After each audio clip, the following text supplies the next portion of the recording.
क्या हाल चाल है? आई होप बढ़िया होंगे, अच्छे से पढ़ाई भी कर रहे होंगे, छुट्टियों का भी इंजॉय कर रहे होंगे और सिलेबस को भी ध्यान में रखते हैं आपका, क्योंकि जुलाई से स्कूल ओपन हो जाता है तो आप पढ़ लेना है छुट्टियों में। तो हम लोग देखेंगे आज वेरी इंपॉर्टेंट चैप्टर है इंटीग्रेशन। इंटीग्रेशन आपका आप जानते हैं कैलकुलस का एक पार्ट होता है इंटीग्रेशन, और इंटीग्रेशन आपका काफ़ी मार्क्स का भी होता है, काफ़ी इसमें एक्सरसाइजेस भी काफ़ी हैं। हम लोग एक एक स्टेप बाय स्टेप देखेंगे, एक एक प्रोसेस को देखते हुए चलेंगे और इसके पार्ट्स देखते हुए चलेंगे, कैसे किस प्रोसेस हम लोग डिफरेंट टाइप्स के फंक्शन का इंटीग्रेशन करते हैं। चलिए स्टार्ट करते हैं। सबसे पहले हम लोग देखेंगे इंटीग्रेशन होता क्या, पहले उसको समझना है। फिर इंटीग्रेशन क्या होता है, डेफिनेशन क्या है। Integration is the reverse process of derivative. यानी इंटीग्रेशन आने से पहले आपको क्या आना चाहिए, डेरिवेटिव आना चाहिए, यानी फंक्शन का डेरिवेटिव निकालना आपको आना चाहिए। तो डेरिवेटिव बहुत ज़्यादा उसमें हार्ड एंड फास्ट रूल नहीं होता है, कुछ बेसिक्स फार्मूले के बेसिस पे हम लोग फंक्शन का डेरिवेटिव निकालते हैं। तो यहाँ पे हम लोग देखेंगे डेरिवेटिव इंटीग्रल्स क्या होता है, जस्ट उसका क्या होता है, अपोजिट होता है आपका, वो क्या होता है, इंटीग्रेशन। तो हम लोग देखते हैं integration is the reverse process of derivative. यानी अगर हम लोग सिंपली इसकी बात करें तो डेरिवेटिव का अगर हम लोग क्या निकाल दें, एंटी डेरिवेटिव। क्या निकाल दें, एंटी डेरिवेटिव। तो यही क्या हो जाता है आपका, इस पूरे प्रोसेस को हम लोग बोलते हैं integral. The process of finding of integrals is called integration. यानी डेरिवेटिव से हमें क्या निकालना है, एंटी डेरिवेटिव निकालना है, और वही क्या हो जाता है आपका, इंटीग्रेशन होता है। तो सबसे पहले हम लोग देखेंगे, एक एग्जांपल लेते हैं। एग्जांपल देखेंगे, हम लोग पढ़ रखे हैं कि D d x of sine of x, D d x of sine of x, इसको हम लोग डी वाई डी एक्स नहीं पढ़ते, इसको D d x of sine x. यानी साइन एक्स का डेरिवेटिव क्या होता है, cos of x. Sine x का डेरिवेटिव क्या होता है, कॉस ऑफ एक्स। यानी साइन, या सिंपली हम लोग एक्स का ले लेते हैं, साइन एक्स का डेरिवेटिव क्या होता है, कॉस ऑफ एक्स। ठीक है, अब देखेंगे यहाँ पे हम लोग जब लिखते हैं कॉस एक्स प्लस समथिंग, यानी इसका डेरिवेटिव साइन एक्स का डेरिवेटिव क्या हो गया, कॉस एक्स का। अब जब इंटीग्रेशन हटाएंगे यानी एंटी डेरिवेटिव लेंगे तो दोनों तरफ हम लोग क्या, इंटीग्रेशन साइन लगा देते हैं।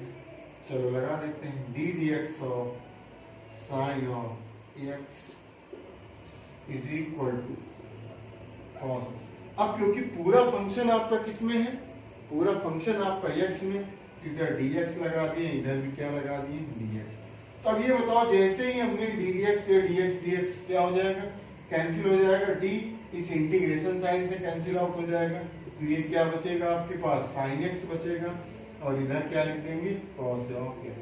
बट जब भी हम लोग इंटीग्रेशन करते हैं, यानी ये sin ऑफ x dx, तो हमें एक इंटीग्रेशन कांस्टेंट लगा देते हैं। क्या लगा देते हैं, कांस्टेंट लगाते हैं। दैट मीन्स अगर हम लोग क्या लिखें, integration of cos x dx is equal to sine of x plus c।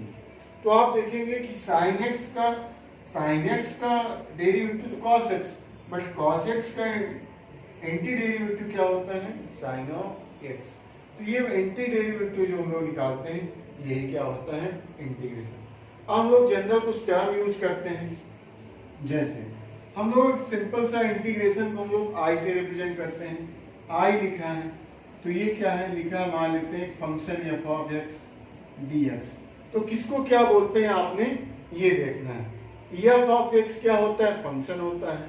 क्या होता है, फंक्शन। इस एफ ऑफ एक्स को हम लोग क्या बोलते हैं, इसको इंटीग्रैंड बोलते हैं। क्या बोलते हैं, इंटीग्रैंड। इंटीग्रैंड यानी इस ये फंक्शन का हम लोग इंटीग्रेशन क्या है, और ये क्या होता है, इसके रिस्पेक्ट में डी बाई डी एक्स को हम लोग क्या लिखते हैं, इसके रिस्पेक्ट में क्या, डेरिवेटिव। तो ये एफ एक्स क्या हो गया, इंटीग्रैंड हो गया है, और डी एक्स क्या है, इस पूरी ये क्या होता है, इस सिंबल को हम लोग बोलते हैं इंटीग्रेशन सिंबल। यानी इसको इधर लिख लेते हैं, इंटीग्रेशन सिंबल। अब ये डी ऑफ एक्स क्या है, इस एक्स के रिस्पेक्ट में, यानी जो फंक्शन इंटीग्रेंड है वो बताता है किसके रिस्पेक्ट में। अब डेरिवेटिव इधर निकालते हैं तो डेरिवेटिव किसके रिस्पेक्ट में निकाला गया, एक्स के। तो इधर भी क्या है, जो हम लोग फंक्शन का इंटीग्रेशन निकालते हैं यानी एंटी डेरिवेटिव निकालते हैं, वो भी किसी न किसी के रिस्पेक्ट में निकाला जाता है। तो यहाँ पे ये डी ऑफ एक्स यानी इस पूरे प्रोसेस को हम लोग f of x d x को क्या बोलते हैं, integration with respect to x, यानी इस एक्स के रिस्पेक्ट में इसको हम लोग इंटीग्रेट करते हैं। एक्स क्या होता है, इस एक्स को क्या बोलते हैं हम लोग, वेरिएबल ऑफ इंटीग्रेशन। बहुत एकदम बेसिक से हम यहाँ पे पढ़ेंगे। तो एफ एक्स डी एक्स क्या है, integration with respect to x, जहाँ पे एक्स क्या होता है, एक्स क्या होता है, एक्स आपका क्या होता है, वेरिएबल ऑफ इंटीग्रेशन, और एफ एक्स क्या होता है, इंटीग्रेट। ये आपका नोटेशन होता है किसी फंक्शन का। हम लोग यहाँ पे एफ एक्स की जगह यहाँ पे रख देते हैं जो भी इंटीग्रेंड होता है जिसके रिस्पेक्ट हम लोग निकालते हैं, और यहाँ पे इसके प्रोसेस को हम लोग फाइंड आउट कर लेते हैं। तो ये बेसिक थोड़ा सा हल्का सा आपका केवल इंट्रो है। इसके बेसिस पे हम लोग जब इसके फार्मूले देखेंगे कैसे किस मेथड से इंटीग्रेशन फाइंड आउट करेंगे तो आपको ज्यादा क्लियर होगा। तो नोट कर लो जिनको नोट करना है।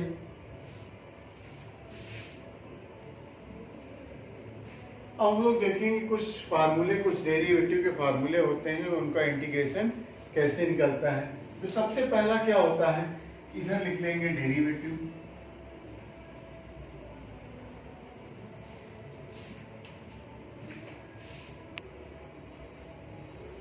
अब कुछ हम लोग देखेंगे डेरिवेटिव क्या है, डेरिवेटिव फार्मूले हैं, ये इंटीग्रल्स हैं, बहुत सारे हैं, कुछ अभी हमने स्टार्टिंग में लिखा। सबसे पहले क्या लिखा है आपका, d d x of x की power n upon n plus 1 is equal to n, यानी अगर x की पावर n का डेरिवेटिव निकालते हैं तो हम लोग क्या होता है, nx की पावर n माइनस 1, एक कम हो जाता है। यानी अगर एंटी डेरिवेटिव निकालते हैं x की पावर n का, अगर हम लोग क्या निकालते हैं, एंटी डेरिवेटिव निकालते हैं तो nx पावर n माइनस 1 होता है। बट हम लोग इसको बैलेंस करने के लिए क्या कर लिए, देखो यहाँ पे हम लोग यहाँ पे इसका x की पावर n का डेरिवेटिव, इसको एंटी डेरिवेटिव सेट करने के लिए x की पावर n को हम लोग इस तरीके से लिखे हैं कि देखो अगर हम लोग इसका डेरिवेटिव निकालते हैं, चलो निकालते हैं, यहाँ पे डेरिवेटिव निकालते हैं तो x क्या होता है, x की पावर n का डेरिवेटिव क्या होता है, D d x of x की पावर n क्या होता है, nx की पावर n माइनस 1, ये हो जाता है।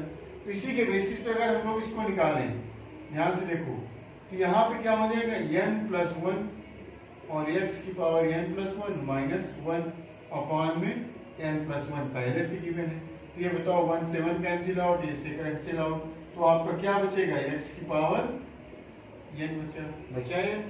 एग्जाम्पल लेते हैं, मान लेते हैं हम आपका लेते हैं d d x of x, इसका डेरिवेटिव क्या होता है, x का डेरिवेटिव क्या होता है 1।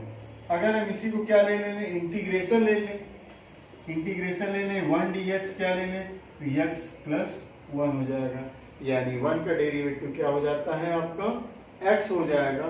x कैसे होता है, तो आप देखेंगे यहाँ पे अगर हम लोग क्या लिख लेते हैं, x को 1 की जगह हम लोग क्या लिख लें, x की पावर 0 dx। तो देखो यहाँ पे x की power n plus 1 upon n plus 1, तो x की पावर 0 प्लस 1 अपॉन में 0 प्लस 1 प्लस c, तो ये कितना हो जाएगा, x अपॉन में 1 प्लस c, तो यही आपका क्या हो जाएगा ये। तो यानी x की पावर n का हमें डेरी इंटीग्रेशन पे ज्यादा ध्यान देना है। तो x की पावर n का इंटीग्रेशन क्या होता है, n plus 1 upon n plus 1 plus c।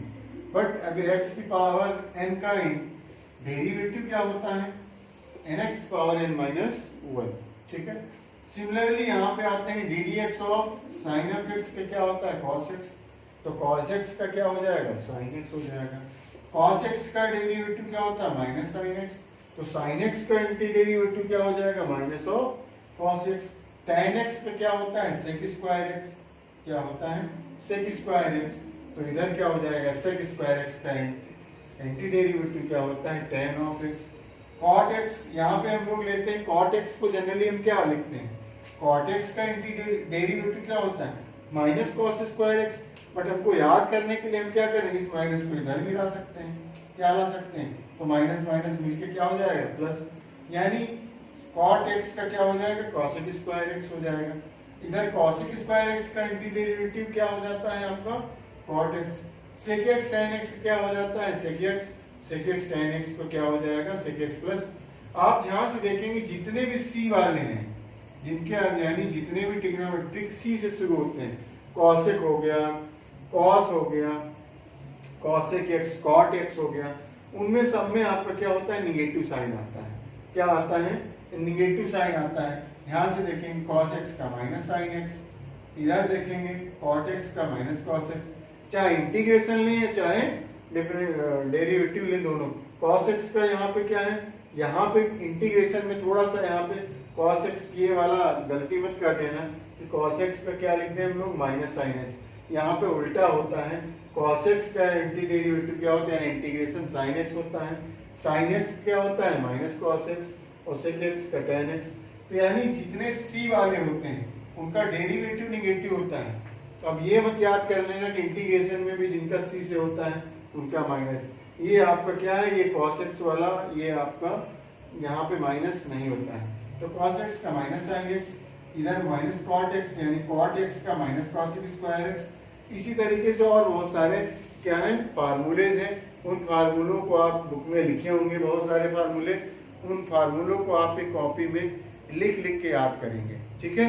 तो इसके बाद हम लोग पहले पढ़ेंगे पहला इंट्रोडक्शन पढ़ेंगे, टाइप्स ऑफ इंटीग्रेशन में बहुत सारे टाइप्स हैं, उन टाइप्स को हम लोग एक एक करके पढ़ेंगे।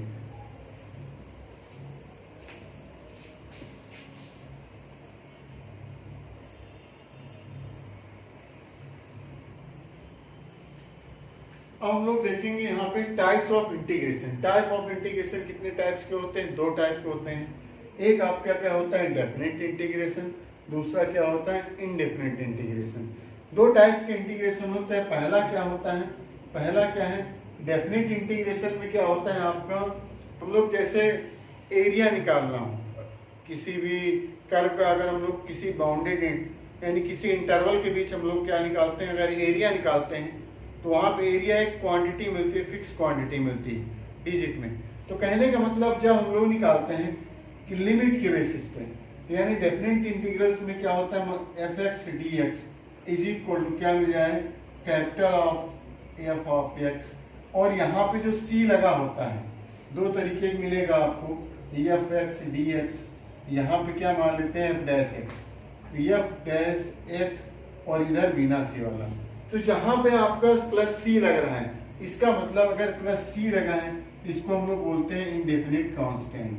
क्या बोलते हैं इंडेफिनिट कांस्टेंट, यानी सी लगा है इसका मतलब कैसा है इंडेफिनिट है।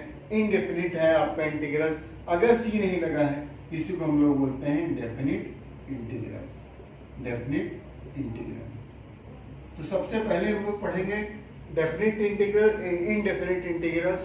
डेफिनेट इंटीग्रल्स क्या होती है, जब लिमिट्स मान लेते हैं ए से बी इंटरवल में दे दिया गया है तो यहाँ पे सी क्या हो जाता है आपका हट जाता है, कैंसिल आउट हो जाता है, तो जो बचता है डेफिनेट इंटीग्रल हो जाता है। अगर सी लगा हुआ तो इनडेफिनेट इंटीग्रल्स। अब आते हैं हम लोग देखते हैं मेथड ऑफ फाइंडिंग इंटीग्रेशन। कितने मेथड होते हैं फाइंड करने के। पहला मेथड क्या है, मेथड ऑफ इंस्पेक्शन है।